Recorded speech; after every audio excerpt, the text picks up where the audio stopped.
Bueno, les decía que vamos a trabajar hoy la segunda parte de lípidos. Nosotros trabajamos la clase pasada todo lo que era beta oxidación y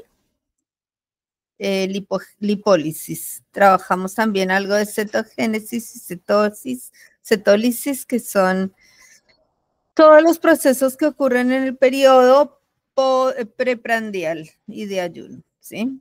Hoy vamos a trabajar los procesos relacionados con lípidos que ocurren en periodo postprandial, es decir, después de comer, ¿sí? Cuando tenemos glucosa en sangre, la insulina promueve los procesos de síntesis de reservas. ¿Se acuerdan de eso? La insulina siempre va a promover procesos de síntesis y almacenamiento.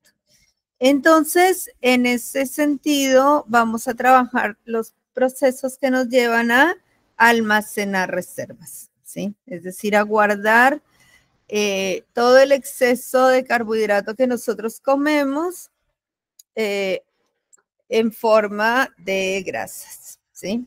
De lípidos, ácidos grasos y triglicéridos.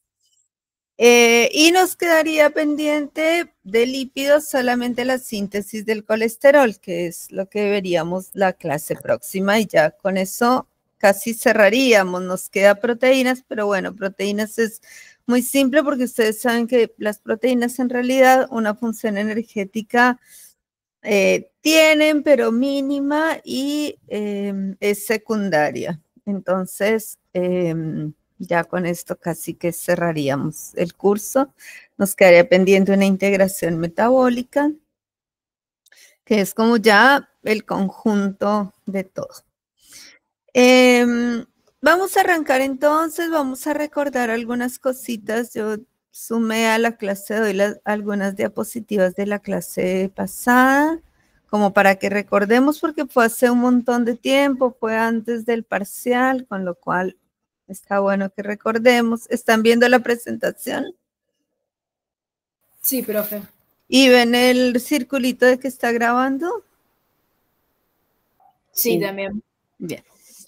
Bueno, entonces, nosotros la clase pasada habíamos comenzado por recordar un poquito qué era lo que nosotros consumíamos o cuáles eran los lípidos importantes para el cuerpo, y habíamos hablado básicamente de 3 tipos de lípidos. Los triglicéridos, que son los que se almacenan como reserva en el tejido adiposo. Los fosfolípidos, que son lípidos estructurales, que son con los que nosotros construimos membranas celulares, y el colesterol, que tiene una doble función, también está en las membranas celulares, pero además es precursor de otras sustancias, ¿no? Como hormonas, como algunas vitaminas. De estos, el único que sirve realmente como reserva energética son los triglicéridos. Y cuando nosotros consumíamos los triglicéridos, hacíamos un proceso, bueno, hacíamos 2 cosas. Básicamente, los digeríamos, los degradábamos en ácidos grasos y un monoacilglicerol, pero después los volvíamos a armar. Recuerdan que en el intestino, esa diapo no la sumé acá, pero si se acuerdan, en el intestino se volvía a armar el triglicérido, como que yo lo desarmaba durante el proceso de digestión para que atravesara las membranas del enterocito, pero después se volvía a rearmar. Y iba directamente al tejido adiposo a almacenarse. Entonces, nosotros guardamos un almacenamiento, una parte del almacenamiento que tenemos de triglicéridos es exógeno, es decir, los lípidos que ingresan al cuerpo a través de la dieta se almacenan en el tejido adiposo, ¿cierto? Pero además de eso, nosotros producimos más, ¿sí? Y producimos por 2 procesos. La biosíntesis de ácidos grasos, que son la materia prima, digamos, las estructuras necesarias para hacer los triglicéridos, y por biosíntesis de triglicéridos o lipogénesis. Cuando nosotros almacenamos grasa, cuando consumimos más carbohidratos de los que el hígado y en general las células pueden gastar y almacenar, ¿sí? Acuérdense que nosotros tenemos una primera forma de almacenamiento de carbohidratos, que es el glucógeno, pero el glucógeno se puede almacenar en cantidades muy pequeñas, es decir, no es que guardemos grandes cantidades de glucógeno, ¿sí? Lo medimos en gramos, es lo que puede almacenar el hígado, no pesa nada, 150 gramos, con lo cual esas reservas no dan cuenta de todo el exceso de carbohidratos que nosotros podemos consumir. Todo el resto se va a ir almacenando entonces en forma de lípidos. Entonces nosotros ya habíamos estudiado todo lo que es catabolismo, es decir, proceso de beta-oxidación, lipólisis y cetólisis, y también habíamos visto la cetogénesis, que si bien es un proceso anabólico, se da en periodo de ayuno prolongado.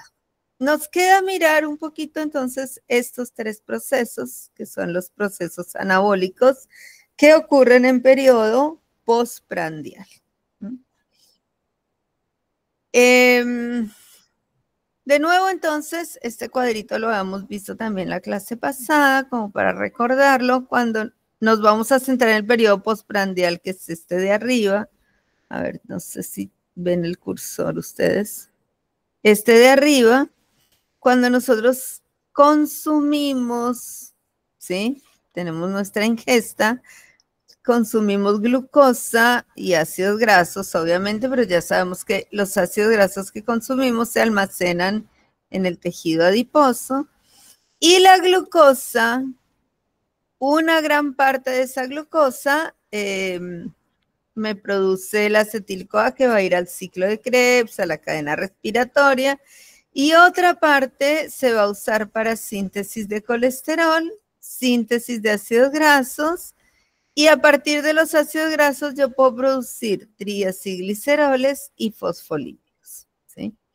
Entonces, el primer paso es mirar cómo vamos de la glucosa a la formación de ácidos grasos, y en un segundo paso vamos a mirar cómo vamos de la formación de ácidos grasos a triglicéridos y a fosfolípidos. Estos triglicéridos se almacenan finalmente en el tejido adiposo, ¿sí? Y van a ser una mezcla de los exógenos, es decir, de los que ingerimos, más los endógenos, que son los que producimos. ¿Dónde ocurre esta síntesis de lípidos? Y en realidad, bueno, ahora lo vamos a mirar. En realidad, todas las células del cuerpo, todos los tejidos pueden producir ácidos grasos, porque los ácidos grasos no solo son reservas, sino que también los necesitamos para fabricar fosfolípidos, para hacer membranas celulares, para un montón de cosas, ¿sí? Entonces, en realidad, todas las células tienen la posibilidad o la capacidad de fabricar ácidos grasos, pero no con fines de reserva. Los únicos que pueden reservar o formar ácidos grasos con fines de reserva son el hígado, el riñón, el músculo y el tejido adiposo. La mayor parte de la lipogénesis se lleva a cabo en el tejido adiposo y de manera secundaria en el hígado. El hígado es el único órgano que puede empaquetar los ácidos grasos y los triglicéridos para poderlos exportar, ¿sí? Es decir, para poderlos enviar a otro tejido, ¿sí? Que sería el tejido adiposo.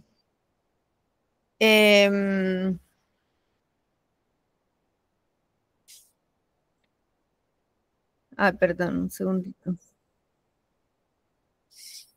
Es por esa razón que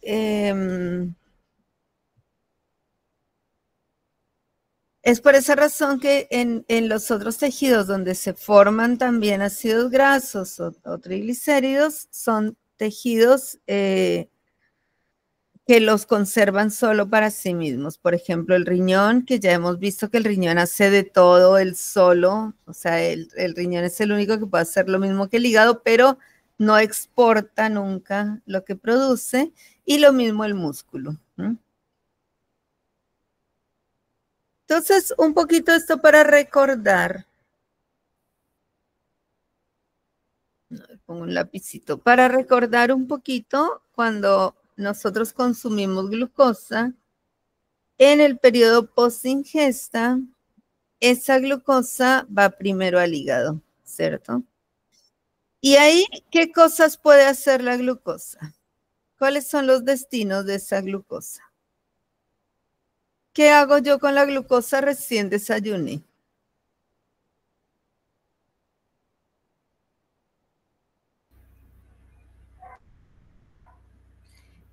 Y va a los músculos.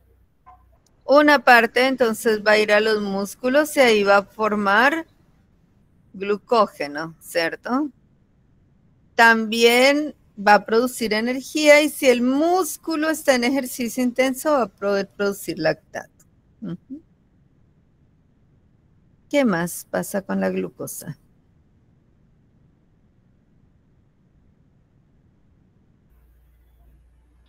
Se va a almacenar Se va a almacenar en forma glucógeno. de glucógeno. Entonces, lo segundo es almacenar, ¿no? En realidad yo diría lo primero es almacenar glucógeno. Una vez está llenita la reserva de glucógeno del hígado, Pasa la biosíntesis de colesterol. puede ser, hace biosíntesis de colesterol. Acá no está marcada, no sé por qué, pero sí hace síntesis de colesterol. Bueno, porque hace parte de este mismo circuito. Metámosla aquí. Triglicéridos y colesterol.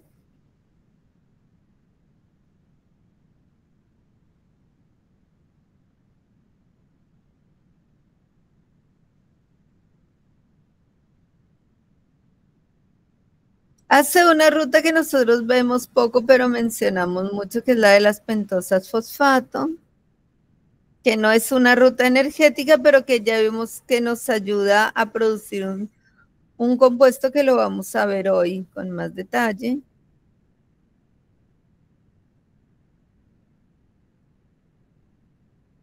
Y bueno, se distribuye en los demás tejidos, ¿no? Se distribuye a los glucodependientes, que son sistema nervioso y glóbulos rojos. Y una gran parte va, todo lo que sobre, digamos, lo que ya no se puede usar ahí, va al tejido adiposo. En el tejido adiposo, la glucosa me va a formar ácidos grasos y glucógeno. En realidad, perdón, glicerol. En realidad, el glicerol estalla en el tejido adiposo. Después miramos cómo se forma. Y me van a formar entonces triacilgliceroles o triglicéridos. Pero en el hígado también voy a estar produciendo ácidos grasos y triglicéridos. Y esos ácidos grasos y triglicéridos se van a empaquetar en una lipoproteína que se llama VLDL. Entonces, el hígado es el único que puede hacer síntesis de lípidos para almacenamiento, porque es el único que los puede transportar. O sea, él puede armar estas lipoproteínas para luego enviarlos al tejido adiposo. ¿Listo? Los lípidos cuando comemos, posingesta. Entonces, consumimos fosfolípidos, triglicéridos, colesterol, ¿sí? Casi nunca consumimos ácidos grasos puros. Tienen que ser compuestos ya muy procesados para que podamos consumir un ácido graso puro. En general son estos tres los que consumimos. se digieren y se empaquetan en kilomicrones. ¿Se acuerdan de los kilomicrones? Son los que van primero a la linfa y luego a la sangre. Y son estas estructuras que parecen micelas que llevan adentro en su interior todos los lípidos, ¿sí? De ahí, una parte va a ir a el tejido adiposo, ¿sí? Y ahí me va a formar de nuevo triglicéridos. Entonces, fíjense que en el tejido adiposo yo voy a tener los exógenos, que son estos, y los endógenos, que son estos, ¿sí?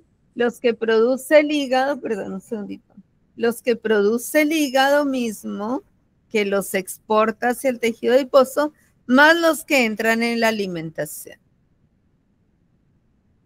Otra parte va a ir al hígado, se va a reempaquetar, ¿y a dónde creen que va a ir? Otra vez al tejido adiposo, o sea, todos terminan en el tejido adiposo. Y otra parte sí se va a usar para producción de energía, especialmente en el tejido muscular, pero en realidad va a todos los tejidos extrahepáticos, ¿sí? Entonces lo que vamos a ver hoy es cómo el hígado y el tejido adiposo sintetizan estas reservas de ácidos grasos y de triglicéridos, ¿sí? Para mantener una reserva energética guardada en el adipocito. Eso es como en lo que nos vamos a centrar hoy. Bien. Vamos a empezar por la biosíntesis de ácidos grasos, y la biosíntesis de ácidos grasos tiene como 3 etapas principales. La primera etapa es de transporte. Lo que necesitamos es, los ácidos grasos se forman a partir de acetil-CoA, ¿sí? Esa es la materia prima, digamos, el sustrato para producir el ácido graso es el acetil-CoA. Pero el acetil-CoA está dentro de la mitocondria. Recuerdan que el acetil-CoA se forma del piruvato. Cuando el piruvato pasa a la mitocondria, forma el acetil-CoA. Entonces, si el acetil-CoA, ¿cuál es la función del acetil-CoA normalmente? O sea, el piruvato se convierte en acetil-CoA y el acetil-CoA, ¿qué hace? ¿Cuál es el siguiente paso en el metabolismo energético? Entra en la ruta oxidativa y producen ATP. Entra en la ruta oxidativa y produce ATP, ¿cierto? Ahora, cuando hay un aumento de ATP excesivo en la célula del hígado o del adipocito, es un indicador de que hay un exceso de glucosa. Es decir, hay demasiado combustible que se está procesando. Y ese combustible que se está procesando me genera un aumento excesivo de ATP, ¿sí? Ese aumento excesivo de ATP va a inhibir una enzima que se llama isocitrato deshidrogenasa, que no me importa mucho, digamos, yo les voy a dibujar aquí qué hace. Esto sería el inicio del ciclo de Krebs. El acetil-CoA se une al oxalacetato, me forma citrato, y aquí comenzaría el ciclo de Krebs, ¿sí? Ay, perdón. Bueno, no sé cómo borrar esto.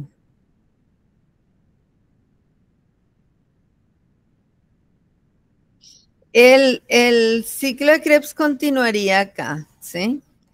El citrato me forma isocitrato, el isocitrato me forma un compuesto que se llama alfa-cetoglutarato, ¿sí? Esto sería el ciclo de Krebs.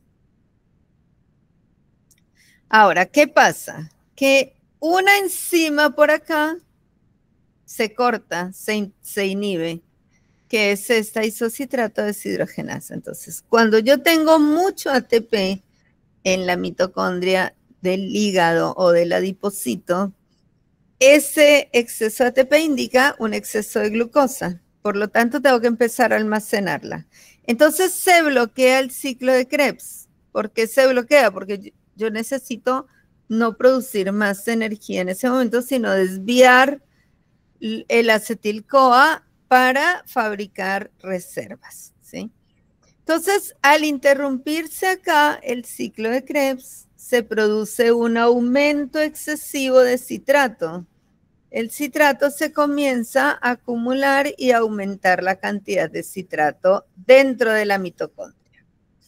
Entonces, esa acumulación de citrato hace que el citrato salga de la mitocondria y vaya al citoplasma. Pero a mí el citrato no me sirve para empezar a fabricar ácidos grasos. A mí lo que me sirve es la acetil-CoA. Entonces aquí lo que va a ocurrir es que hay una enzima que se llama citrato liasa, que esta va a ser una enzima importante porque es de las enzimas regulatorias que vamos a recordar. Y esta enzima me rompe otra vez el citrato en sus componentes originales, acetil-CoA y oxalacetato, ¿sí? Entonces, miren, yo tenía acetil-CoA y oxalacetato. Los junté para armar citrato. El citrato sale de la mitocondria y se vuelve a separar otra vez en acetil-CoA y oxalacetato, ¿sí? ¿Se entiende eso?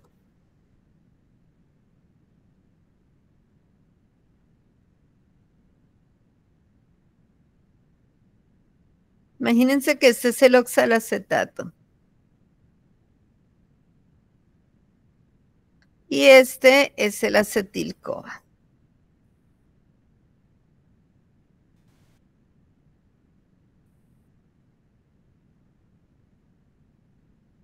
¿Sí?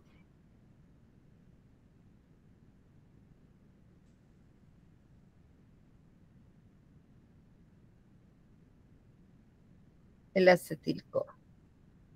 Ellos dos se unen, se juntan y me forman el citrato, ¿sí? Entonces el citrato es la unión entre acetil-CoA y oxalacetato, ¿cierto? El citrato sale de acá. ¿Y aquí qué hace? Se vuelve a romper. Entonces, ¿se vuelve a romper en qué? En los componentes iniciales, ¿sí? Bueno, este y el rojito, ¿sí? El oxalacetato. Entonces, yo lo que hago es armar el citrato en la mitocondria y después ese citrato que armé en la mitocondria lo saco y lo vuelvo a desarmar, pero ya en el citoplasma, ¿sí? El acetil-CoA queda en el citoplasma porque es el que me va a servir para sintetizar ácidos grasos. El oxalacetato yo lo tengo que volver a retornar a la mitocondria porque el oxalacetato es muy importante en el ciclo de Krebs. Entonces yo vuelvo a meterlo a la mitocondria para seguir manteniendo el ciclo de Krebs activo. ¿Listo? O para seguir sacando citrato, dependiendo de lo que quiera hacer la mitocondria. Si quiere seguir sacando citrato o si quiere reactivar el ciclo de Krebs. Hasta ahí me siguen, chicos.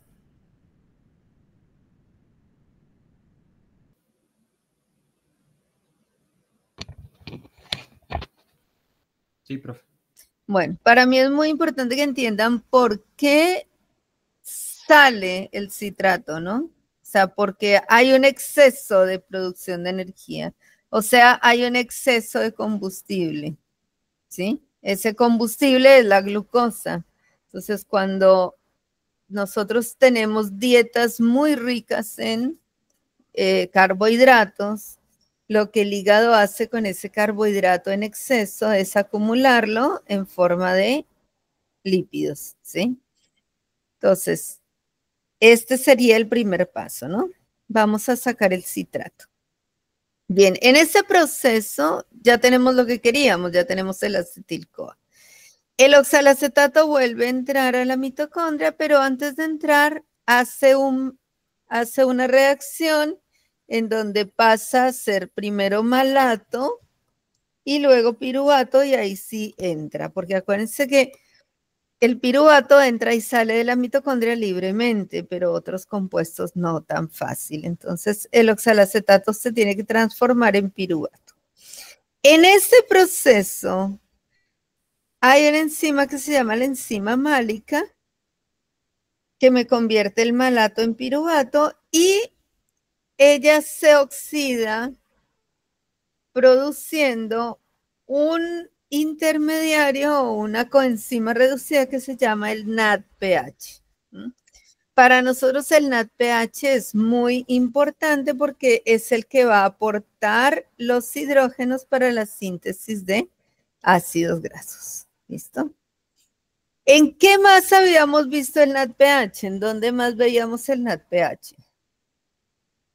En la vía de las pentosas fosfatos. En la vía de las pentosas fosfato. Entonces nosotros vamos a tener aporte tanto de la vía de las pentosas fosfato como de esta lanzadera.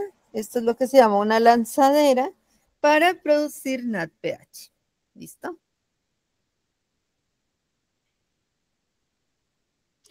Bueno, una vez sacamos el acetil-CoA de la mitocondria, ya lo tenemos en el citoplasma, vamos a comenzar a sintetizar nuestro ácido graso. La primera reacción es la más importante y es la reacción limitante, porque es la que va a regular el proceso. Después de que esta reacción ocurre, ya como que el resto va aceitadito, pero esta reacción es la primera y la más importante. El acetil-CoA se tiene que convertir en un compuesto que se llama malonil-CoA, ¿sí? ¿Se acuerdan cuántos carbonos tiene el acetil-CoA?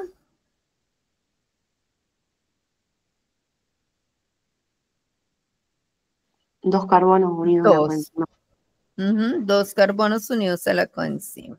El malonil-CoA va a tener 3 carbonos. 1, 2 y 3, ¿sí? O sea que nosotros vamos a tener que agregar este CO2, ¿cierto? El CO2 lo sacamos del bicarbonato. Y en realidad quien nos ayuda a hacer eso es una coenzima que ustedes la conocen como vitamina, que es la biotina, ¿sí? Es una vitamina del complejo B. No recuerdo en este momento qué número, me parece que es la B6. Como ya casi no se usa esa nomenclatura, no recuerdo bien. En todo caso, la biotina es un transportador de grupos carboxilo, ¿sí? Entonces, la biotina lo que va a hacer es tomar un CO2 del bicarbonato y traerlo sobre el acetil-CoA para formar malonil-CoA. Es decir, le voy a estar agregando un grupo CO2 a mi acetil-CoA. Eso es una reacción preparatoria, porque en realidad ahí yo no estoy formando todavía mi ácido graso, sino que estoy formando lo que va a ser el precursor de mi ácido graso. Chicos, les puedo pedir 2 minutitos, me sirvo un vasito de agua, que tengo la garganta así medio seca. Se me olvidó traerla. 2 minutitos, 1 minutito.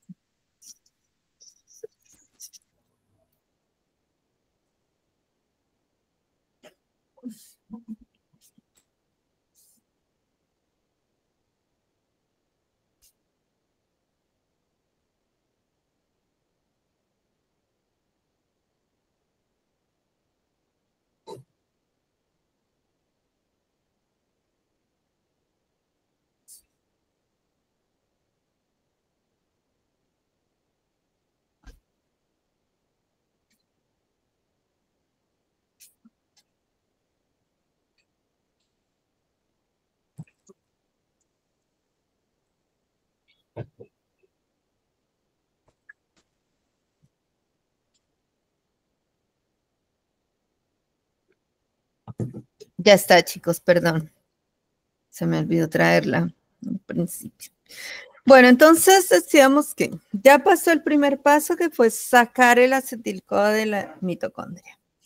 Ya con el acetil-CoA fuera de la mitocondria voy al segundo paso, que es adicionarle un CO2. Esa etapa se llama la etapa de activación.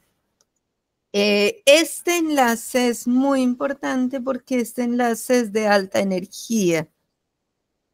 Y es el que me va a permitir llevar a cabo todas las reacciones que van a ir asociadas a la formación del ácido graso sin consumir tanta energía. Cada activación, o sea, cada formación de un malonil-CoA me requiere un ATP. Pero si yo no hiciera eso, gastaría mucha más energía que un ATP, ¿sí? Es en realidad una forma como de ahorro de energía porque vamos a ver que son casi 7 reacciones seguidas, ¿sí? No las vamos a ver todas, no se preocupen, pero digo, sería muy costoso energéticamente para el cuerpo hacer esas 7 reacciones si no hiciéramos antes esta, ¿sí? Entonces, lo que hace este compuesto es acumular energía en este enlace, ¿sí? Y esa energía va a ayudar a impulsarme todas las demás reacciones. Este es un paso limitante. Esta es la enzima reguladora, la ACC, que se llama acetil-CoA carboxilasa. Va a ser mi enzima más importante de este proceso. ¿Listo?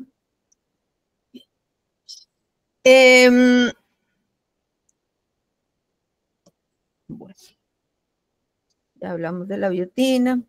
Bueno, esta enzima, la primera enzima es la ACC, ¿no? Que es la que hace la activación. Ahora vamos a la tercera parte, que es la formación del ácido graso como tal.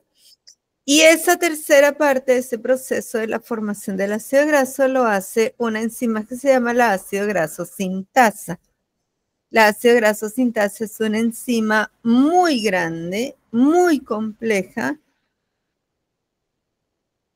que tiene 7 sitios activos. Es decir, que van a haber 7 reacciones que se realizan dentro de la misma enzima. Todo se va a realizar ahí.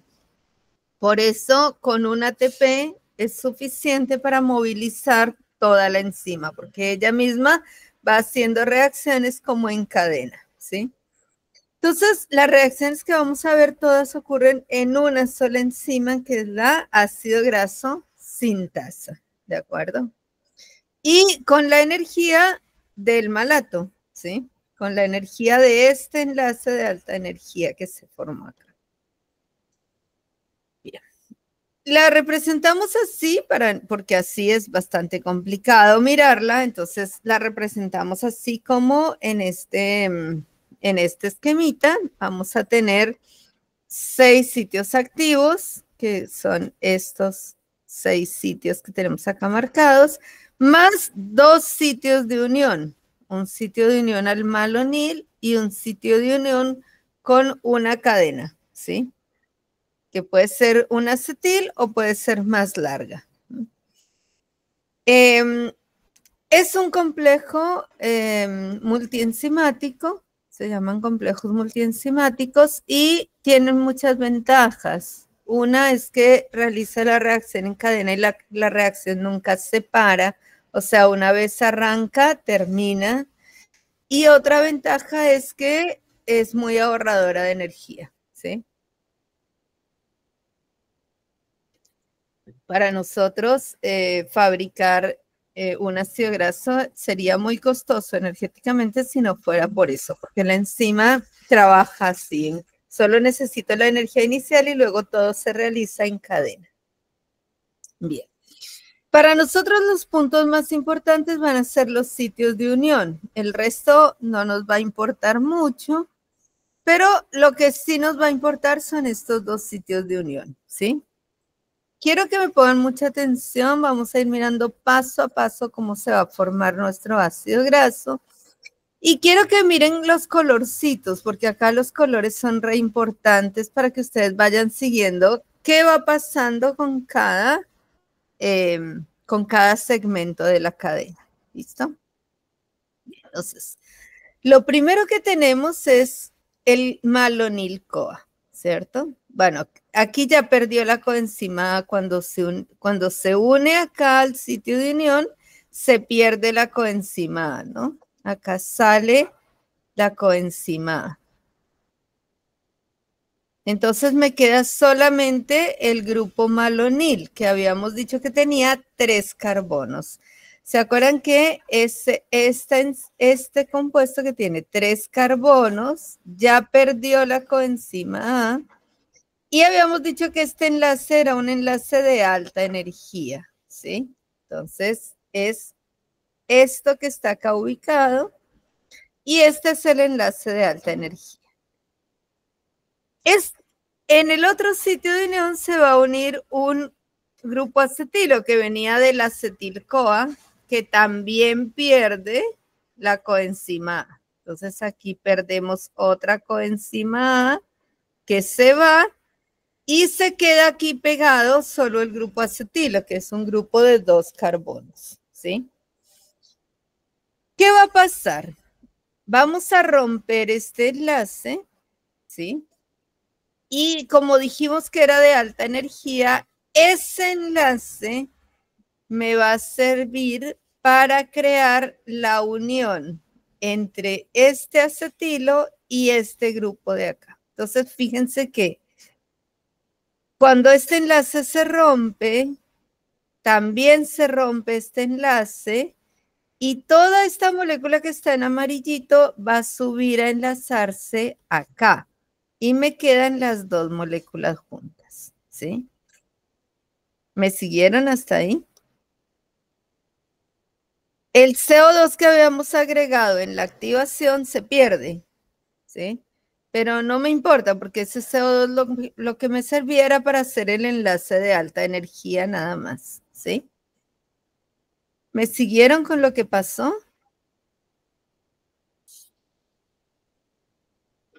¿No? Repito, díganme algo. ¿Me puedes volver a repetirlo? Sí. Voy a borrar todo.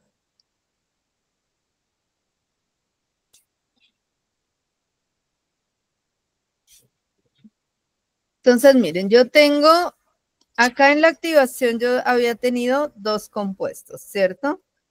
Un acetil-CoA de 2 carbonos y un malonil-CoA de 3 carbonos, ¿cierto? Acá este se convierte en este, pero de todas maneras yo tengo mucho acetil-CoA en la célula porque estoy sacándolo de la mitocondria, o sea, yo tengo acetil-CoA de sobra, ¿sí? Entonces, yo tengo esta enzima con 2 sitios de unión, ¿sí? A este sitio de unión le voy a unir el malonil-CoA, o sea, un grupo de 3 carbonos, ¿sí? Aquí voy a unir el malonil-CoA. Y en el otro sitio de unión voy a unir un acetil-CoA, en principio, ¿sí? Entonces, me queda así. La enzima, en el sitio de unión principal, que es el ACP, yo voy a tener el malonil-CoA y en el otro voy a tener un acetil-CoA, ¿sí? Este malonil-CoA yo lo había formado haciendo un enlace de alta energía, que era este enlace de acá, ¿cierto? Este enlace de alta energía se va a romper y la energía que tiene ese enlace se va a utilizar para trasladar todo este paquetito que tengo acá, que es del acetil, lo voy a enlazar en este punto. Entonces me va a quedar lo que tenía del malonil-CoA más lo que acabo de unir del acetil-CoA, ¿sí? Este CO2 se pierde porque la función de ese CO2 era aportar la energía para que la reacción ocurriera. ¿Sí? ¿Estamos? Sí. Bueno. Entonces, fíjense que me queda este sitio libre, porque ya lo que tenía ahí, que era el acetil-CoA, lo pasé para arriba. Ay, chicos, me esperan, perdón, un segundito. Esto es lo que se llama la condensación. Denme, perdón, un segundito.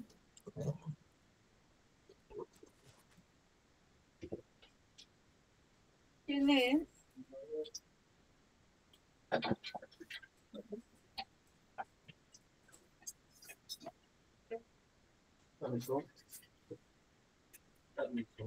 Siga así. Siga así. Perdón, chicos, cosas que pasan en casa. Este primer paso es lo que se llama la condensación. ¿Listo? Bueno. Yo voy entonces a ir armando mi cadena de ácido graso de a 2 en 2. O sea, voy a hacer esto mismo y voy a ir sumando de 2 en 2, ¿sí? Pero hay un problema grande y es que si ustedes se acuerdan de la estructura de los ácidos grasos, Adriana. Si ustedes se acuerdan de la estructura de los ácidos grasos, el ácido graso es un grupo carboxilo acá y el resto son solo carbonos e hidrógenos, ¿sí? El resto es una seguidilla de carbono, hidrógeno, carbono, hidrógeno, carbono, hidrógeno, ¿sí? Entonces, ¿qué pasa? Que yo no puedo dejar estos oxígenos ahí a mitad de cadena, porque entonces cada 2 carbonos me quedaría un doble enlace con oxígeno, ¿sí? Si yo sigo armando la estructura así como viene, cada 2 carbonos tendría doble enlace con oxígeno y eso no puede ser, no puedo tener esto, ¿sí? Para formar un ácido graso yo tengo que eliminar estos oxígenos. Entonces voy a hacer 3 reacciones que me van a ayudar a eliminar esos oxígenos, ¿sí? Para que me quede el ácido graso como yo quiero. Entonces, la primera reacción, es decir, la segunda del proceso, pero la primera para quitar el oxígeno, es una reducción, ¿sí? Yo voy a hacer una primera reducción y voy a usar como agente reductor el NADPH.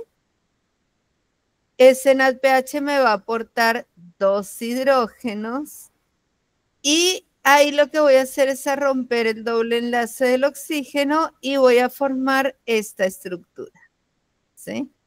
Fíjense que rompí este doble enlace y puse un hidrógeno en el carbono y un hidrógeno en el oxígeno. Después voy a deshidratar porque mi objetivo es quitar este oxígeno. Entonces voy a deshidratar. ¿Qué es lo que voy a quitar? Voy a quitar este OH y un hidrógeno de acá. Entonces voy a formar H2O. ¿Sí?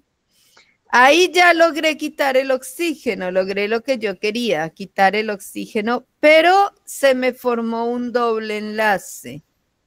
Entonces lo vamos a quitar adicionando más hidrógeno.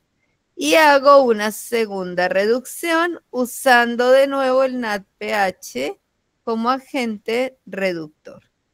Estos 2 hidrógenos se me van a meter uno acá y uno acá para poder romper ese doble enlace. ¿Listo? Estas reacciones intermedias para mí no son tan importantes, o sea, no, digamos, yo quiero que entiendan que estas reacciones intermedias, la segunda reducción, la primera reducción, la deshidratación, la segunda reducción, se hacen para poder quitar este oxígeno de la estructura, ¿sí? Y dejarme un enlace saturado, ¿sí? Un enlace sencillo entre carbono a carbono. Y también necesito que se acuerden que se usa NADPH como agente reductor, ¿sí? Después no es tan importante que ustedes tengan el detalle de la reacción, pero sí que se acuerden para qué se realiza y quién es el agente reductor, ¿de acuerdo? Hasta ahí me van siguiendo. Lo que yo hice al final fue sacar ese oxígeno que estaba acá con doble enlace, lo saqué, ¿sí? Y dejé la cadena solamente con carbonos e hidrógenos. ¿Listo?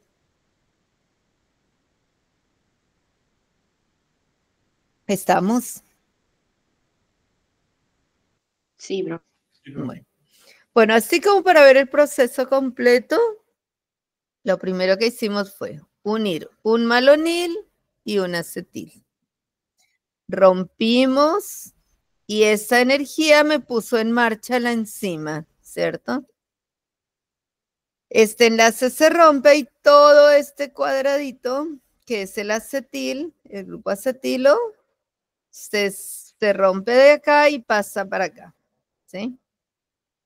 Después lo que necesito es eliminar este oxígeno, entonces hago 3 reacciones, una primera reducción, una deshidratación y una segunda reducción, y las 2 reducciones las hago utilizando como agente reductor NADPH. ¿Listo? Al final lo que obtengo es una cadena ya no de 3 ni de 2, sino de 4 carbonos, ¿sí? De aquí en adelante yo voy a seguir haciendo ciclos igualitos, ¿sí? Voy a seguir repitiendo estas 4 reacciones o 5 reacciones muchas veces hasta ir alargando la cadena hasta cuando yo la necesite. Generalmente el cuerpo lo primero que produce son ácidos grasos de 16 carbonos, es decir, el ácido palmítico. Y luego, si lo necesito más largo, más corto, con dobles enlaces o bueno, con alguna modificación, lo modifico después, ¿sí? Entonces, para yo tener un ácido graso de 16 carbonos, ¿cuántas veces necesito hacer este proceso?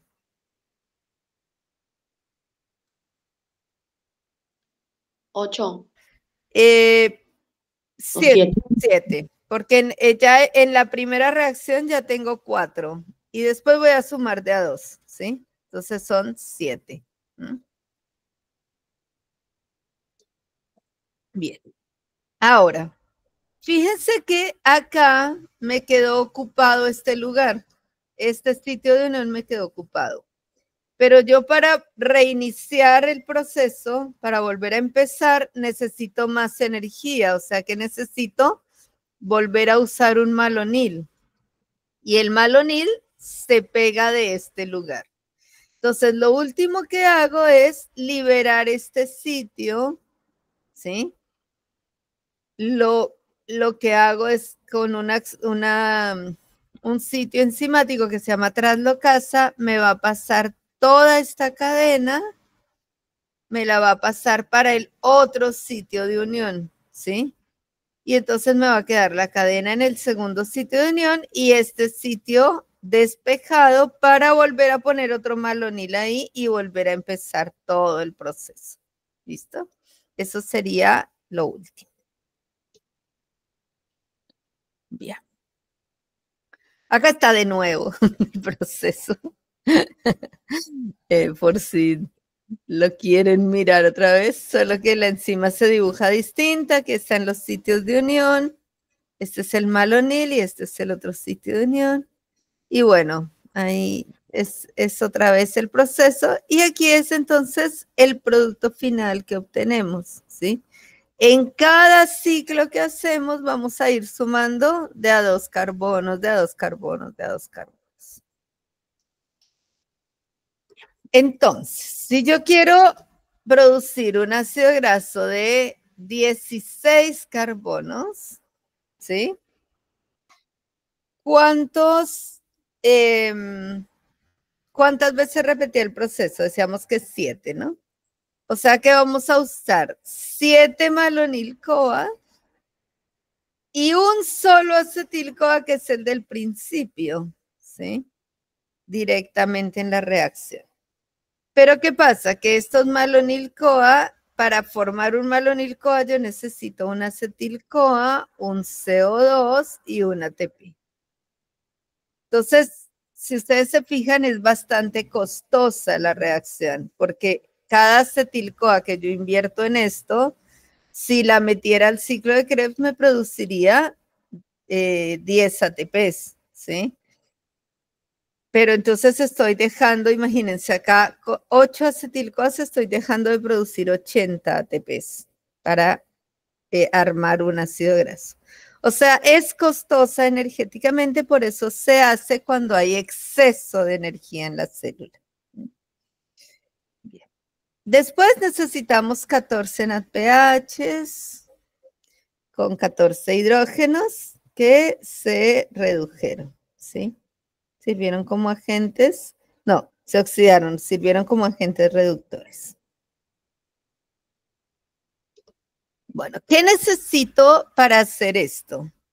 Entonces, necesito un exceso de ATP en la mitocondria, ¿sí?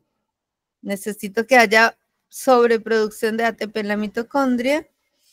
Entonces, ese exceso de ATP en la mitocondria me va a inhibir esta enzima, que es la isocitrato deshidrogenasa, ¿sí? Y eso me va a producir una acumulación de citrato. El citrato sale de la mitocondria y necesito que esté activa la citratoliasa, que es la segunda enzima. Si tengo activa la citratoliasa, el citrato se va a convertir en acetil-CoA y oxalacetato. Después necesito que esté activa la enzima málica también, que es la que me convierte el malato en piruvato y me produce NADPH. Después necesito que se esté realizando glucólisis, o sea que necesito que todas las enzimas glucolíticas estén activas. ¿Por qué? Porque son las que producen el piruvato, que es el que entra a la mitocondria a convertirse en acetil-CoA, ¿sí? Y demás. O sea, yo necesito haber consumido un exceso de glucosa para realizar esto y tener la glucólisis activa. Y por otra parte, necesito que parte de esa glucosa esté realizando el proceso de la vía pentosa fosfato y necesito para eso tener la glucosa 6-fosfato deshidrogenasa activa, que es la enzima regulatoria de la vía pentosa, ¿sí? ¿Para qué necesito esta vía pentosa fosfato si no es una ruta energética? ¿Qué me aporta? NADPH. Más NADPH, o sea que tengo dos fuentes de NADPH, ¿cierto? Bien. Entonces yo, para que haya biosíntesis de ácidos grasos, necesito exceso de citrato, exceso de ATP primero, ¿cierto? O sea, estar en periodo postprandial. Necesito exceso de ATP en la mitocondria, que me genera un exceso de citrato.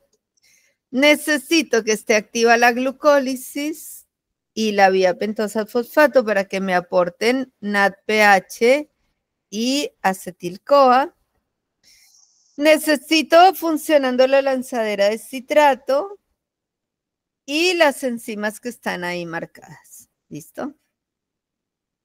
Las enzimas glucolíticas, la enzima málica, la citratoliasa y la glucosa 6-fosfato deshidrogenasa.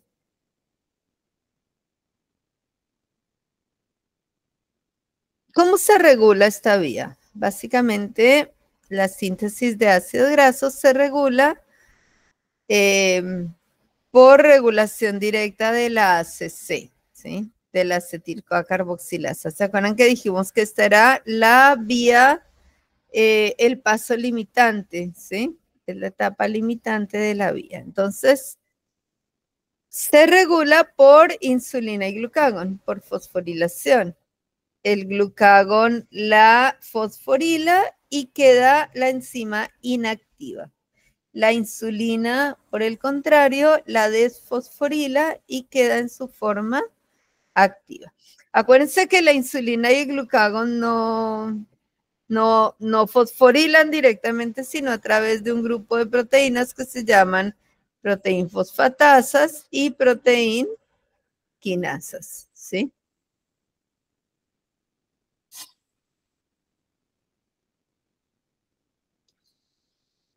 Bien. Entonces, en resumen, tenemos dos puntos de control importantes en la vía, la citratoliasa y la acetil-CoA-carboxilasa. Ambas son estimuladas por la insulina. La insulina activa ambas enzimas por desfosforilación y el glucagón las inactiva por... Ay, aquí está mal, chicos. El glucagón las activa por fosforilación. Acá quedó mal este des. Ay, pero este se los cambio porque después me queda el error ahí.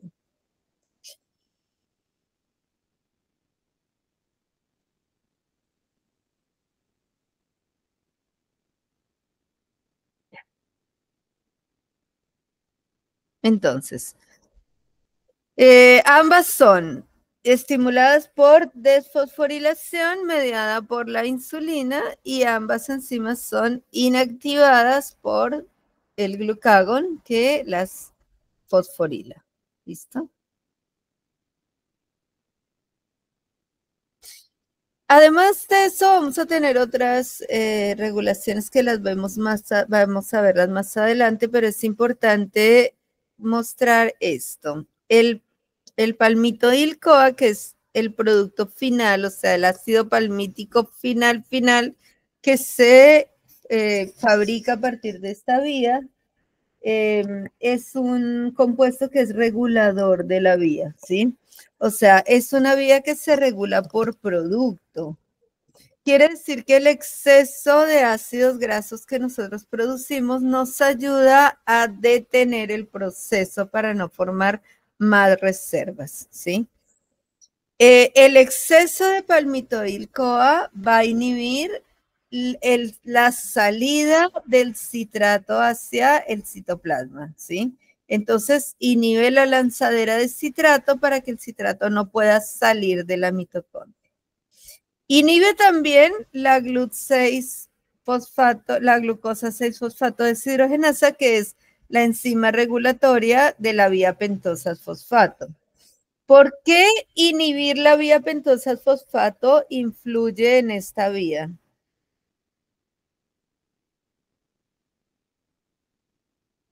¿Por qué sería importante inhibir la vía pentosa-fosfato?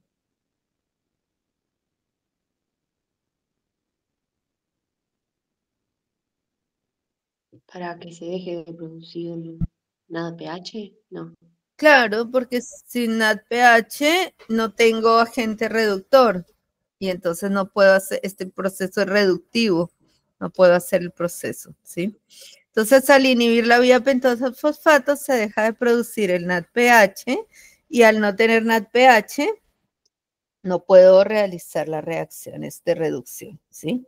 La primera y la segunda reducción. Y también inhibe la ACC, que es la acetil-CoA-carboxilasa. ¿Listo? Bien.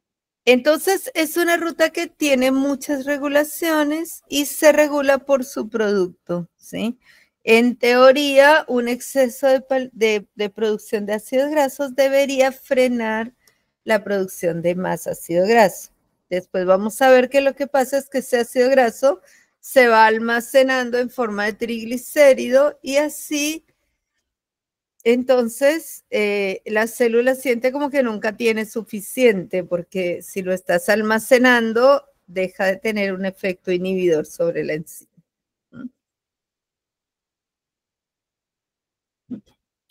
Bueno, esto es una revisión un poquito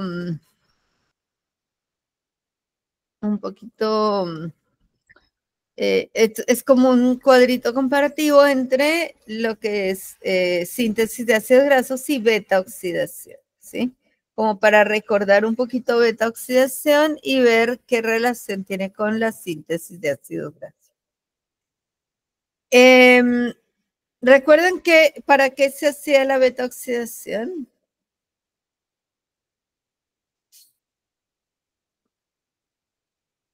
Para producir energía. Para producir energía a partir de Mira qué? la degradación de ácidos grasos para producir energía. Tal cual. Entonces, sí, se hace para producir energía a partir de ácidos grasos. Se produce ATP, o sea, se descomponen los ácidos grasos en ATP y de ahí el ATP hace su ruta oxidativa. ¿Listo? Y aquí estamos haciendo lo contrario. Estamos usando ATP, no para producir energía, sino para almacenarlo en forma de ácidos grasos, ¿sí? Entonces, de alguna manera las dos vías son contrarias. Si bien no es como la glucólisis, la gluconeogénesis que utilizan las mismas enzimas, pero con acción contraria, aquí vamos a tener que las rutas son opuestas en las reacciones que hacen, ¿sí? Entonces, vamos a tener diferencias y similitudes en las vías, ¿sí? La primera diferencia es la localización subcelular. La beta oxidación ocurre en la mitocondria y la síntesis de ácidos grasos ocurre en el citoplasma. Después, los sustratos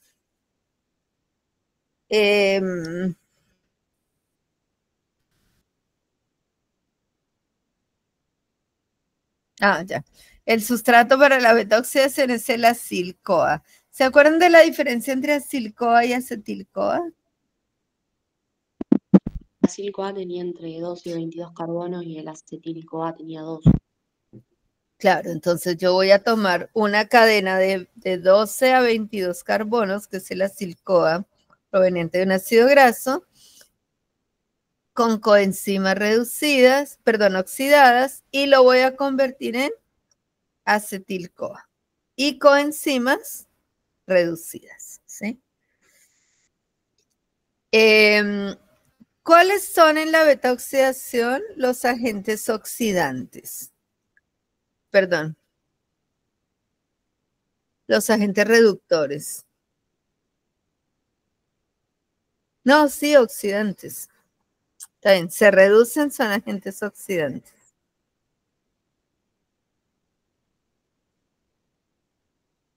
FADH, NADH. El FAD y el NAD, ¿sí? Se convierten en FADH y NADH. Y en la biosíntesis de ácidos grasos,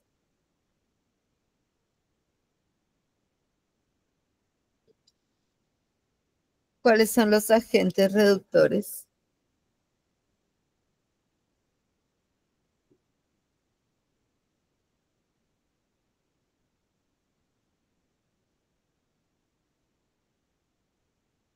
Acá son FAD y NAD, ¿cierto? Y acá, NADPH. el NADPH. Bien, esa será otra diferencia. Bien. Ahora, fíjense que en la beta oxidación nosotros tenemos dos oxidaciones. Esto que llamamos reacción redox es una oxidación. Primera oxidación, hidratación, segunda oxidación. Y en la síntesis de ácidos grasos lo que tenemos son reducciones, ¿sí? Entonces, en la beta oxidación voy a tener dos oxidaciones intercaladas por una hidratación. En la síntesis de ácidos grasos voy a tener dos oxidaciones intercaladas por una deshidratación. ¿Listo? Son reacciones muy parecidas, van en sentido contrario, mientras una es reductiva, la otra es oxidativa, pero digamos que el fin último es el mismo, ¿sí? Que es la síntesis, ya, por un lado de reserva y por otro lado la degradación de esa reserva.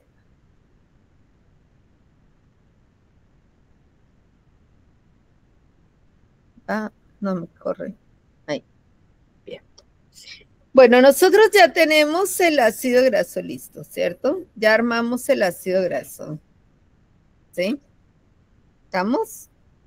Con el ácido graso armado. Estamos hasta aquí. Hicimos el ácido graso. Ahora, pregunta, ¿en el cuerpo yo tengo ácidos grasos libres por ahí? No. No. ¿Qué es lo que tengo?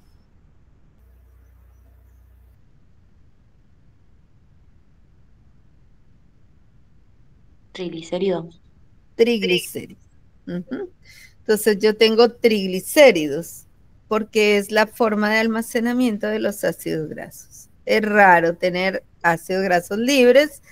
En general están asociados porque viajan en la sangre a través de una proteína que es la albúmina y después por ahí voy a tener alguno libre cuando entra a la célula ya, pero es raro, ¿sí? Generalmente tan pronto entran a las células se fosforilan o se activan.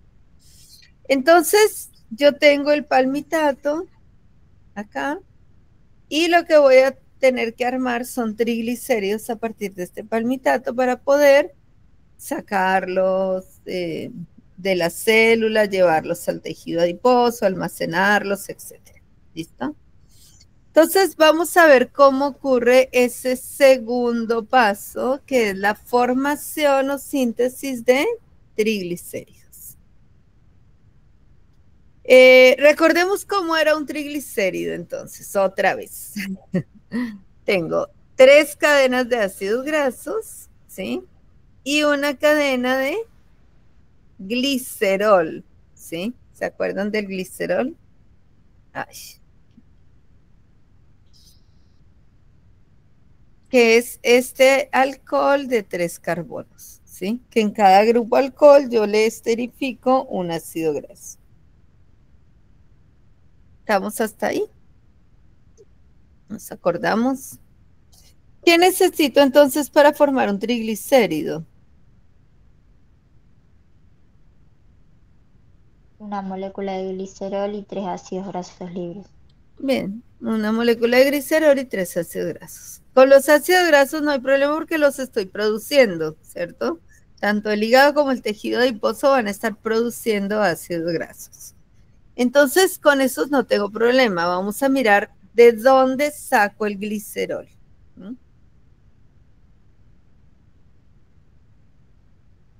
Entonces, en el hígado no hay problema. Yo voy a tener cantidades de glicerol suficientes. ¿Por qué?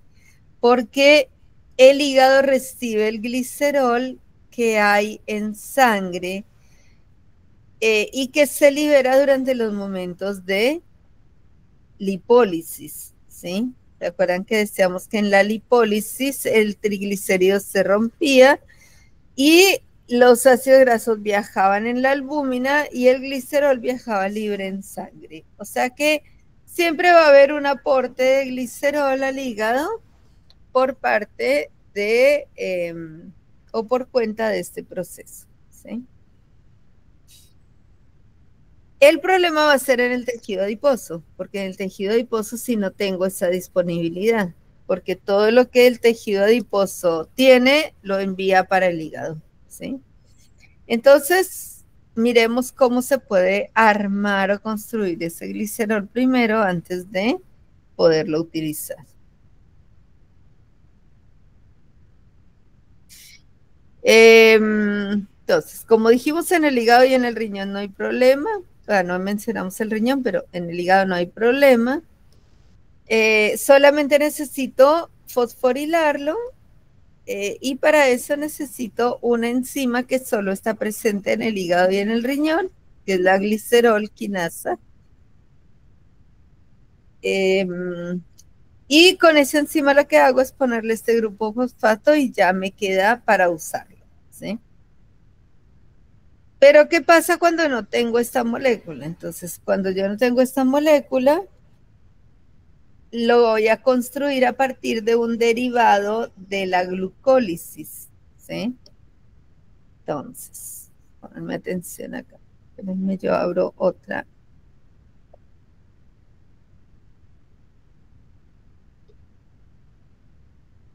Ay, la borré.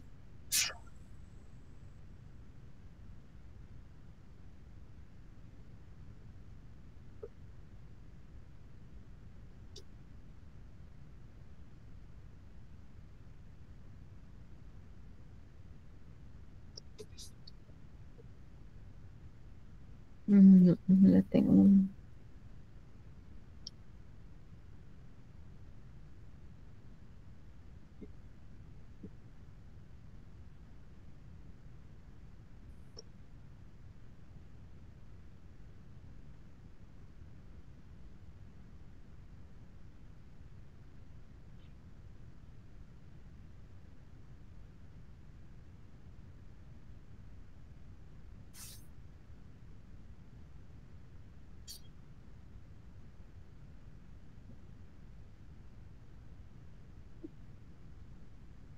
Ay, chicos, no sé dónde la tengo. Acá, a ver.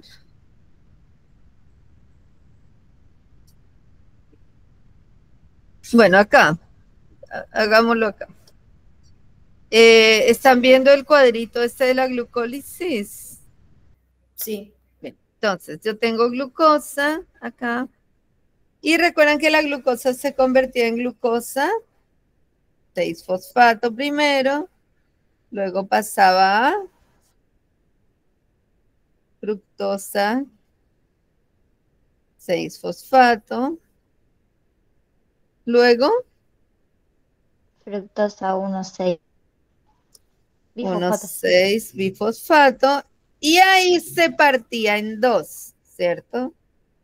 El G3P, que es el que siempre hemos manejado. ¿Por qué? Porque el otro se convertía en G3P. Entonces, en realidad, a mí el que más me servía era el G3P, que se llama gliceraldehído 3-fosfato. Y el otro se llamaba dihidroxiacetona fosfato, DHAP. ¿Sí?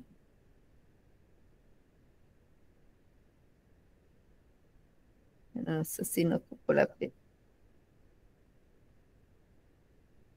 Ese DHAP es el que voy a utilizar ahora, ¿sí?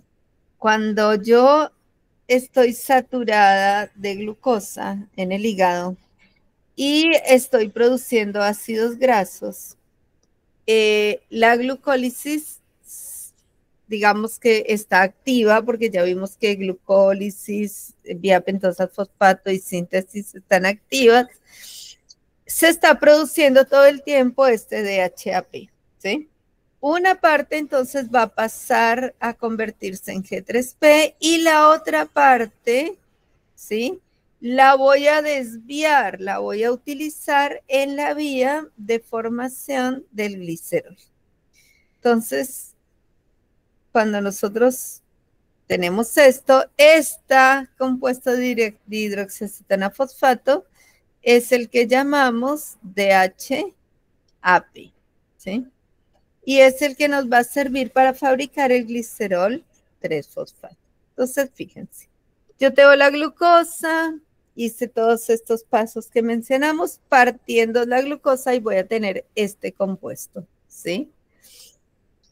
Para pasar de hidroxiacetona, porque fíjense que tiene un grupo cetónico y se lo tengo que quitar para pasar de esto al glicerol que necesitamos. Yo uso una enzima que se llama la glicerol 3-fosfato deshidrogenasa, ¿sí? Esto lo pueden hacer todos los tejidos, incluyendo el hígado. Lo que pasa es que el hígado no necesita hacerlo porque como él ya tiene glicerol y esta enzima lo hace más fácilmente, más rápidamente, ¿sí? De ese glicerol 3-fosfato, de la dihidroxiacetona fosfato, obtengo entonces el glicerol 3-fosfato por la deshidrogenasa. Fíjense en la estructura, ¿sí? Yo tengo mis 3 carbonos y tengo uno H y otro OH, y el otro ya no va a estar disponible porque está ocupado con el grupo fosfato. Entonces, lo que yo voy a hacer es ir metiendo o uniendo a estos grupos OH, le voy a ir uniendo cadenas de carbonos, ¿sí? Entonces, yo tengo mi glicerol 3-fosfato y voy a meter la primera cadena de ácido graso, ¿sí? Ahí al colocar la primera cadena de ácido graso voy a obtener un monoacilglicerol. Y después voy a repetir el proceso para tener 2 cadenas de ácido graso, o sea, un diacilglicerol. Ese paso requiere energía. Fíjense que es un paso energéticamente costoso para la célula porque requiere energía. ¿En qué se convierte el ATP? Ahí, según esto, ¿en qué se convierte? En AMP. En AMP. Eso quiere decir que libera mucha o poca energía.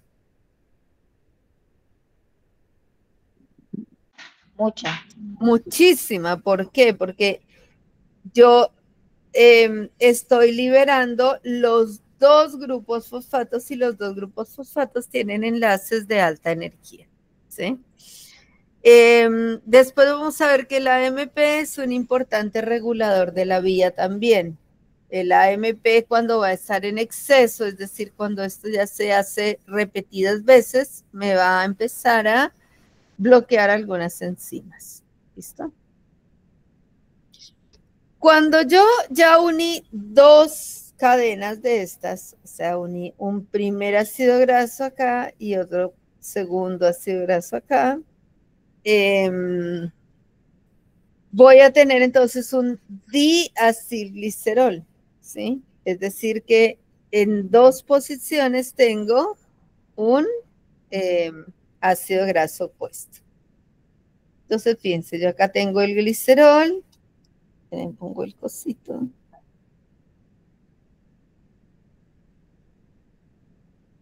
Yo acá tengo el glicerol, ¿sí? Y acá tengo un ácido graso y otro ácido graso más, ¿sí? Tengo dos ácidos grasos. Y me sigue quedando el grupo fosfato. Esta molécula es muy importante porque se llama fosfatidato. Y después vamos a ver que ahí en esa molécula como que el proceso se parte en dos, ¿sí? Bien. Esta enzima que realiza la transferencia de grupos acilo al glicerol es la GPAT, que es glicerol fosfato aciltransferasa. Esa enzima es regulada, ¿sí? Va a ser regulada por insulina y glucagón. O sea que va a estar activa también en periodo postprandial. Este fosfatidato que se forma acá, que es esta estructura, o sea, todo esto yo lo resumí en esta ecuación, ¿sí? Yo tengo un compuesto de 3 carbonos unido a 3 OHs, pero en un OH va a estar sustituido el grupo fosfato y en los otros dos voy a colocar en cada uno un grupo R, es decir, un ácido graso que puede ser de 16 o más carbonos. ¿Listo? ¿Qué voy a hacer con ese fosfatidato? ¿Qué voy a hacer con ese compuesto? Entonces, yo puedo hacer dos cosas. Depende de las necesidades de la célula y depende del tipo de célula en el que esté, voy a poder producir o fosfolípidos o triglicéridos, ¿sí? ¿En qué células voy a producir triglicéridos? Esto es importante, pongámoslo acá. ¿En qué tipo de células el fosfatidato se puede convertir en triglicérido?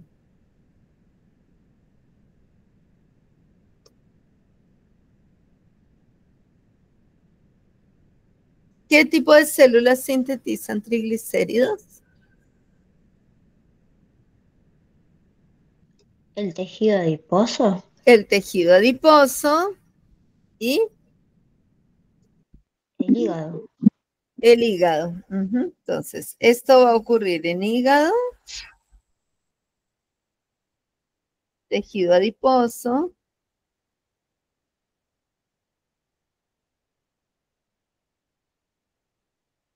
después tenemos en el tejido mamario también.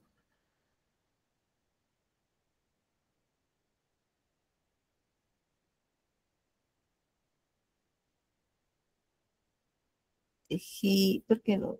Hay que alargarlo. Ahí está.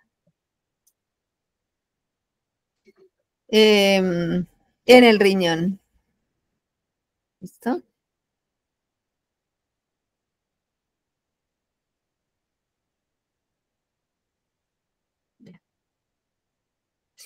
Y el resto de las células del cuerpo, prácticamente todas las células del cuerpo, fabrican fosfolípidos. Los necesitan, incluido el tejido nervioso.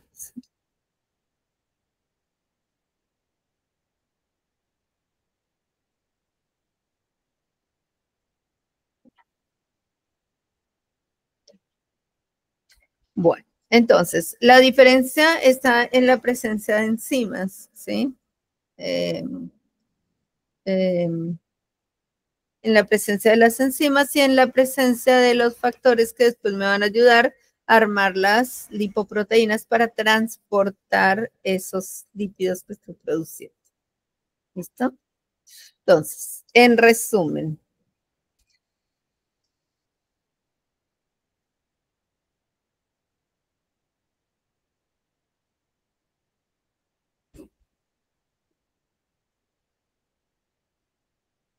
Bueno, no lo tengo. Ah, yo había armado un cuadrito.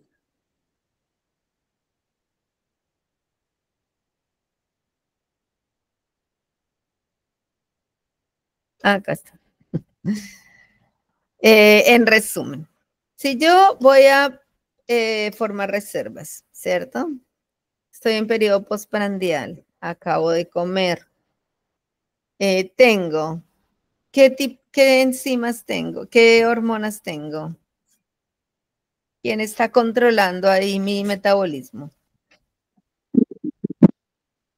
La insulina. La insulina. Entonces, la insulina va a tener activas, ¿qué rutas? Además de esto que vemos acá, ¿qué rutas van a estar activas en periodo postprandial? Oxidativa. Toda la ruta oxidativa.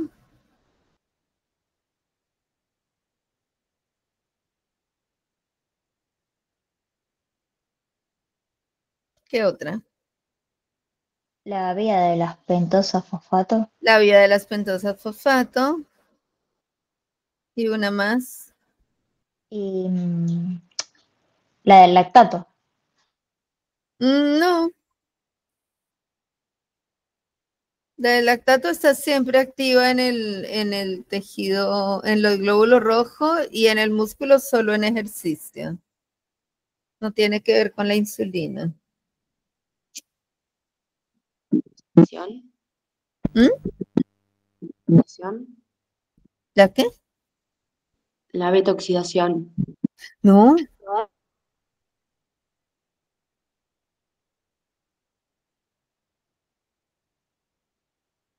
Está la vía pentosa fosfato. Está activa la glucólisis y la ruta oxidativa. ¿Listo? Acuérdense que la glucólisis es importante porque el piruvato es el que va a proporcionar el acetil-CoA. ¿Sí? Entonces, estoy parada en un periodo postprandial, tengo activas glucólisis, vía pentosa fosfato, la ruta oxidativa y nada más, esas tres. ¿Sí? Hay un aumento de ATP en la mitocondria. ¿Por qué? Porque tengo bastante combustible, ¿cierto? Estoy haciendo a full la ruta oxidativa. Entonces, ese citrato, ese exceso de ATP me inhibe el ciclo de Krebs y se me empieza a acumular citrato, ¿cierto? El citrato sale y aquí voy a tener un primer regulador, ¿sí? Voy a tener que, cuando hay ácidos grasos ya presentes en el citoplasma en cierta cantidad, este transporte se inhibe para que no salga más citrato y no seguirlos produciendo. ¿Sí? Bien. Después, ¿el citrato en qué se convierte?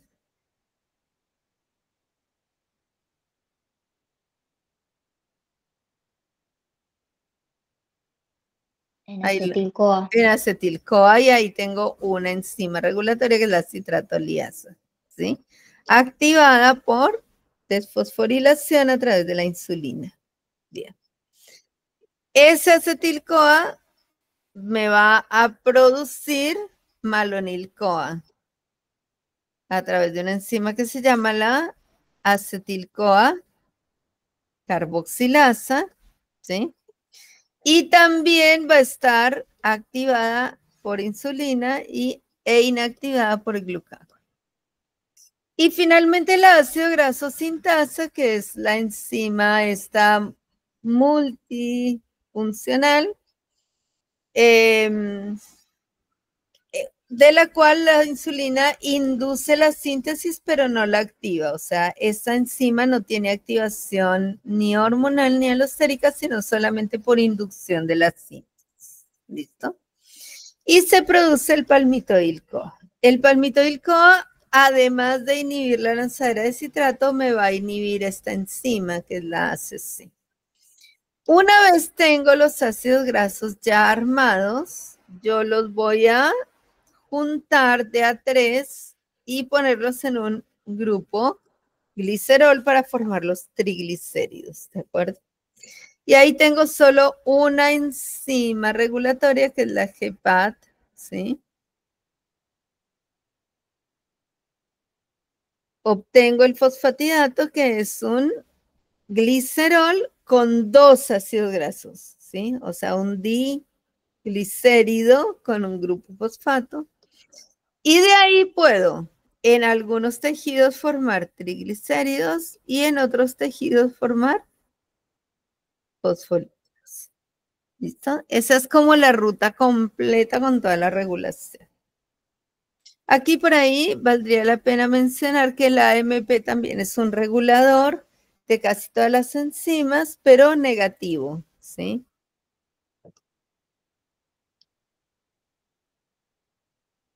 Bueno, ¿estamos, chicos?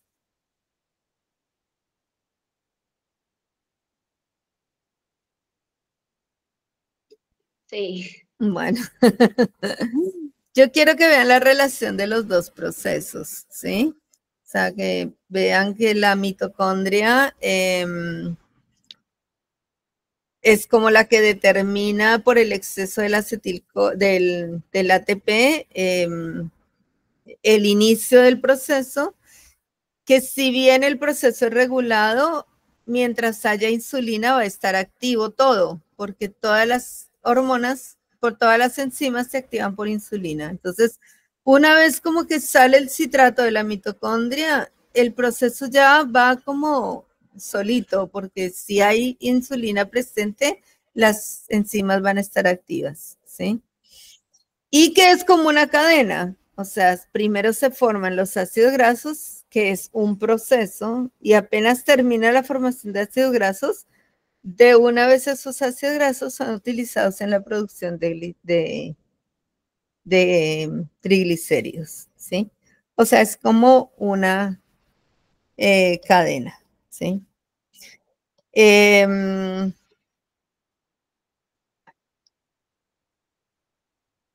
Bueno, gran parte de la lipogénesis se controla con la ingesta, pero ¿con la ingesta de qué?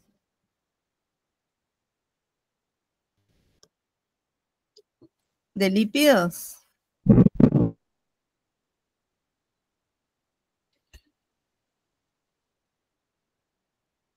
¿Qué tengo que controlar? ¿La ingesta de qué para controlar la cantidad de lípidos producidos?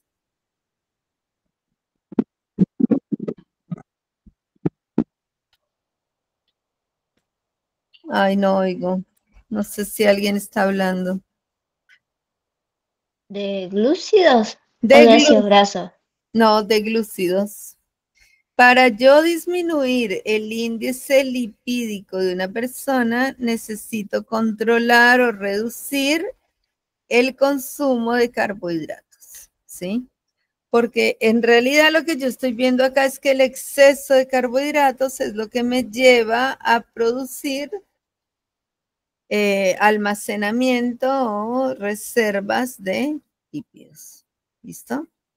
Entonces, la lipogénesis, básicamente, el mejor control es disminuir la ingesta de carbohidratos. Ahora, tenemos un problema, y es que nosotros no solo consumimos glucosa, sino que nosotros también consumimos fructosa. ¿Cuáles son las fuentes de fructosa?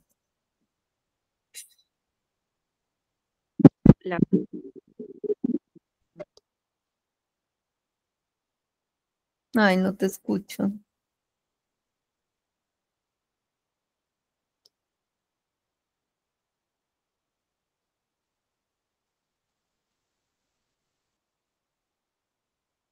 Rosario puso en el chat la fruta. Las frutas, bien. Las frutas son una buena fuente de fructosa. Y otra.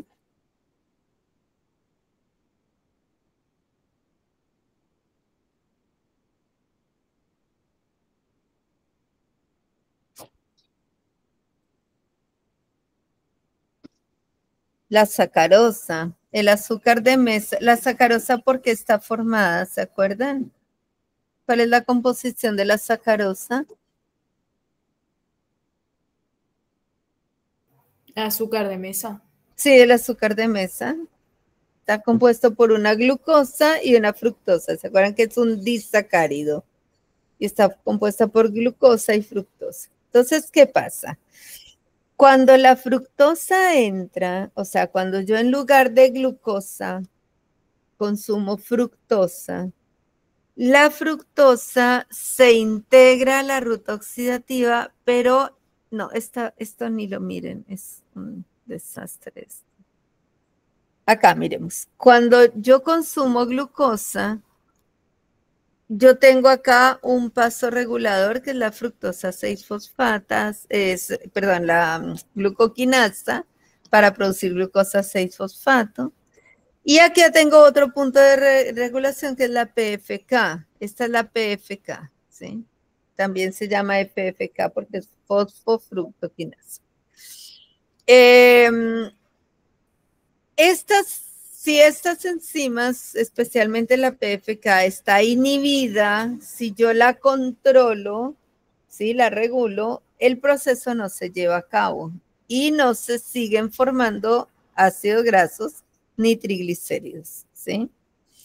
Pero ¿qué pasa? Que cuando yo consumo fructosa, la fructosa se incorpora en el proceso acá como gliceraldehído 3-fosfato y desencadena que el proceso siga ocurriendo. Entonces, aunque yo controle esta ruta de glucólisis, la fructosa se salta ese control, ¿sí?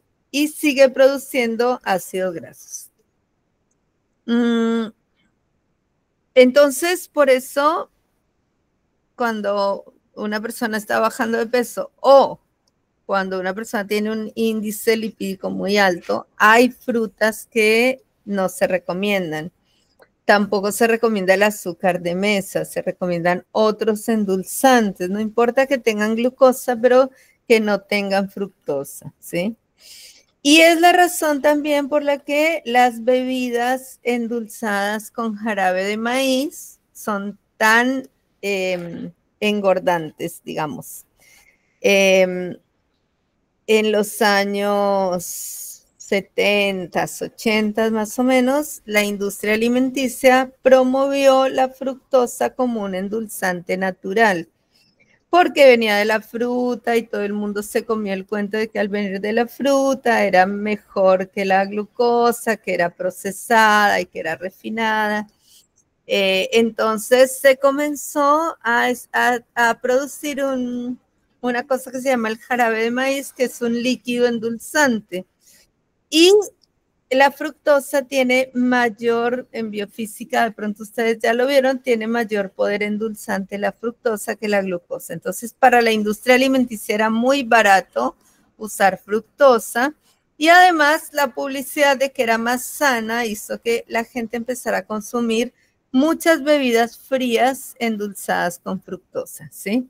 Estos néctar de frutas, todavía encontramos muchas bebidas endulzadas con jarabe de maíz. Si ustedes se fijan en los ingredientes, por ejemplo, de bebidas como los néctar de frutas, esas que son en cajita, el cepita, esas cosas, muchos de esos vienen endulzados con jarabe de maíz, ¿sí? Sí son más dulces, pero entonces aumentan muy rápidamente el índice lipídico de una persona. ¿Por qué? Porque aunque mi cuerpo ejerza controles, ¿sí? Para no producir más ácidos grasos, la fructosa se salta ese control, ¿sí? Entonces yo puedo detener la glucólisis porque la PFK, cuando también hay demasiada cantidad de ATP, acuérdense que la PFK también se regula por ATP-AMP, entonces cuando hay demasiado ATP también se frena, ¿sí? Y evita que vaya este desborde de citrato hacia el citoplasma y se produzcan tantos ácidos grasos, ¿sí? Pero si yo consumo fructosa, ese control no me sirve y sigo produciendo y produciendo y produciendo ácidos grasos. ¿Se entiende? Porque la fructosa no se recomienda como endulzante. Una cosa es que yo coma una fruta que tiene bajo contenido de fructosa y otra cosa es que me tome estas bebidas en donde el jarabe de maíz es un extracto concentrado de fructosa, ¿sí? ¿Estamos?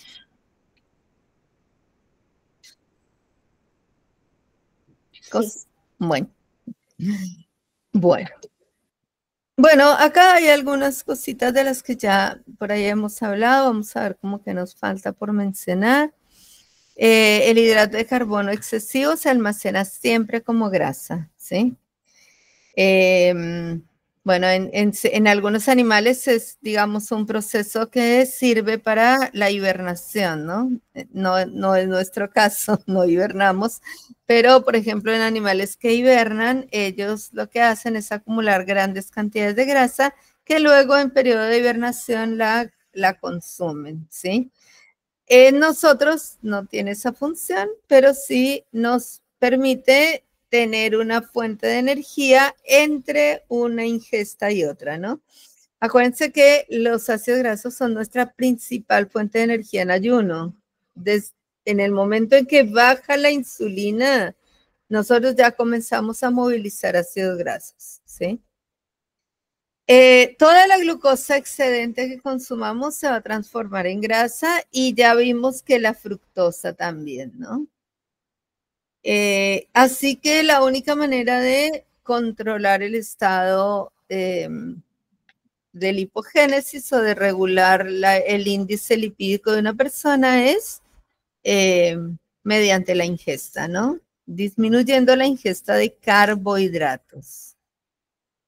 El índice lipogénico es muy alto cuando hay hidratos de carbono, pero es todavía más alto si el hidrato de carbono que se consume es fructosa, ¿sí? Y es bajo en dietas con restricción calórica, ¿sí? Yo puedo tener una dieta con alto contenido de grasa y mi índice lipídico ser bajo, ¿sí?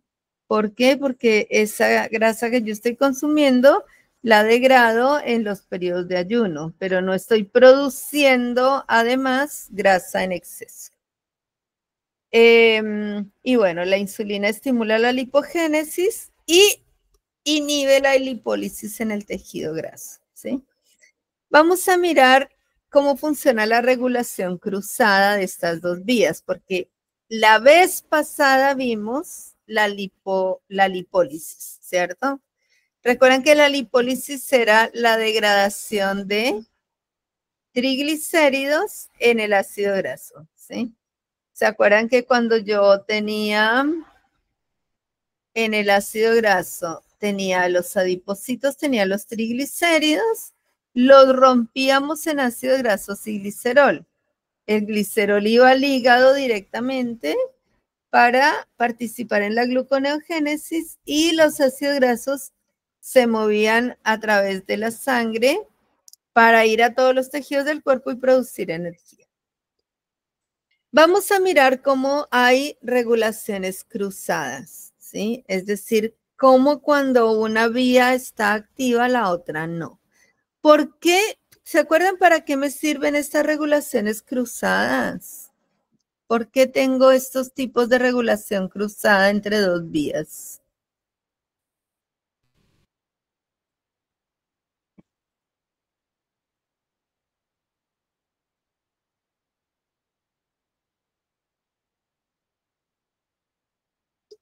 Yo no me acuerdo, profe. ¿Qué pasa si yo tengo las dos vías activas al mismo tiempo? Estoy sintetizando triglicéridos y al mismo tiempo los estoy degradando.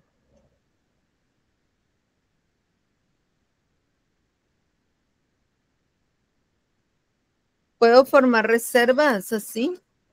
No. No, No, y además estoy gastando mucha energía porque la síntesis de reserva es un proceso anabólico que gasta energía.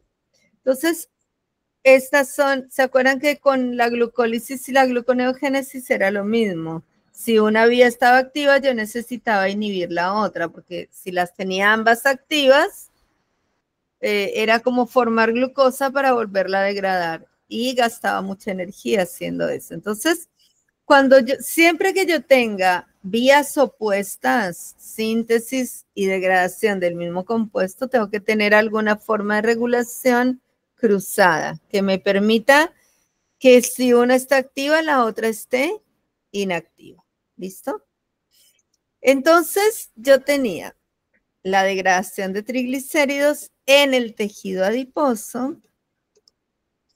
Era inducida por el glucagón y por la adrenalina. Es decir, que se degradan ácidos grasos en periodos de ayuno cortos y prolongados y en ejercicio, porque la adrenalina se liberaba en ejercicio o en periodos de estrés, ¿sí?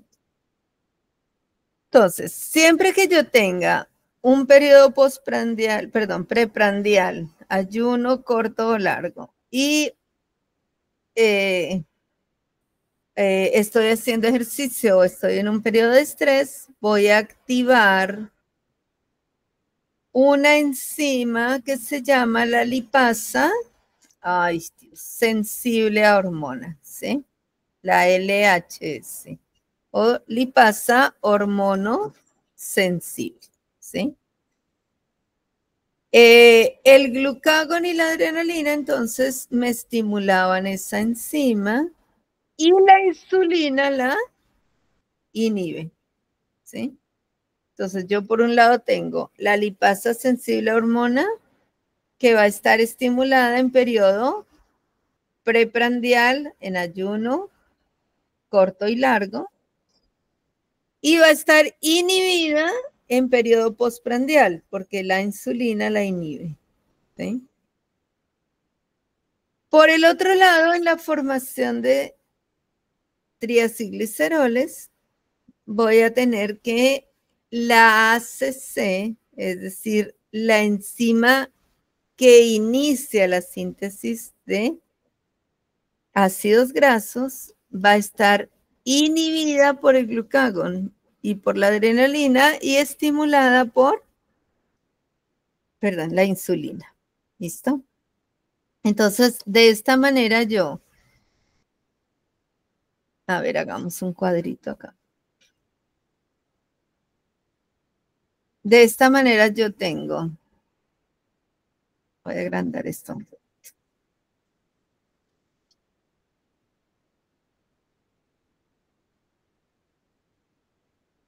Yo tengo en el periodo preprandial,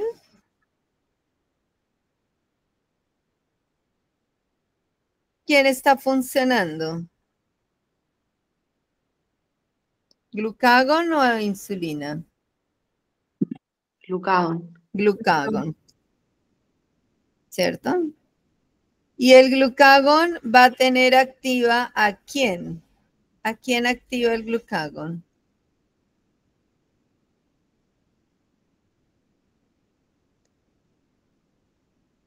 la LSH. Bien, la LSH o LHS, la lipasa hormonosensible o sensible a hormona, ¿cierto? O sea que, ¿qué proceso va a estar ocurriendo? ¿Lipólisis o lipogénesis? ¿Degradación o síntesis? Degradación. O sea, lipólisis, ¿sí? Degradación.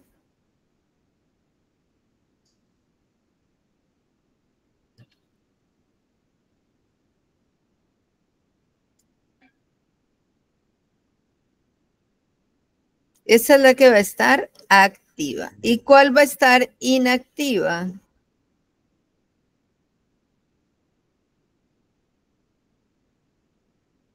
La lipogénesis. Y va a estar inactiva la lipogénesis.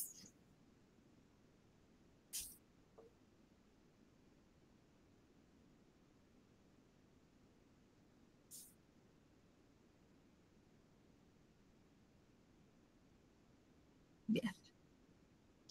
Después, comimos, ¿sí?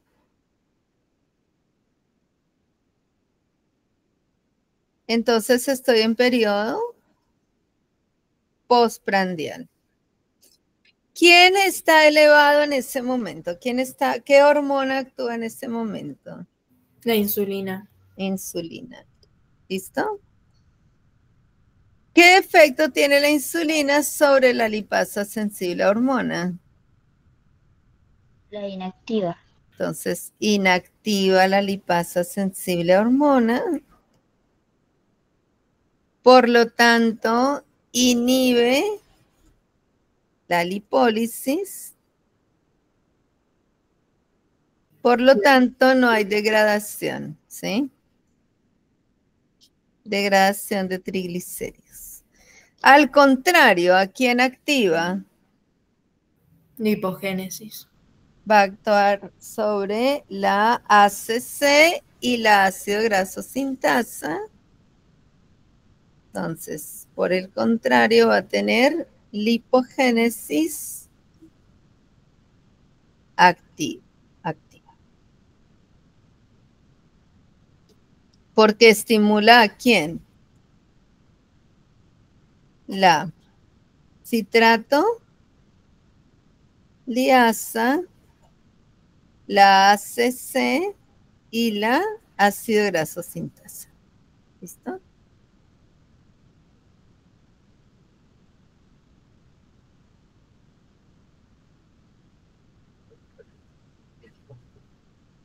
Y así entonces ocurre la regulación cruzada. Cuando una vía está activa, la otra obligatoriamente tiene que estar inactiva para poder que se acumulen reservas, porque si no, nunca voy a tener reserva, ¿no? Bueno, acá hay unos cuadritos que yo, la verdad que no, son de regulación de síntesis, pero ya todo está dicho. Me parece que redundan mucho y son medio confusos, así. Yo los dejé, pero ya todo está dicho, digamos. Lo importante de la regulación está dicho.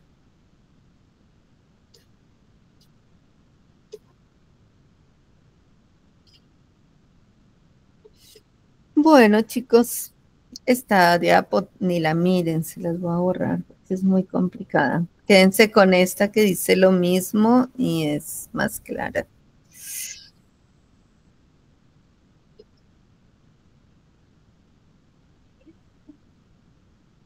Bueno, chicos, no sé si hay dudas, preguntas.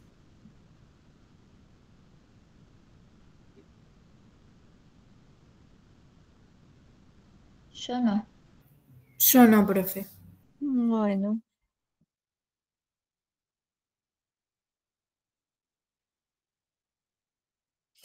Bueno, entonces si quieren denme 5 minutitos, yo saco los exámenes y voy a parar de grabar.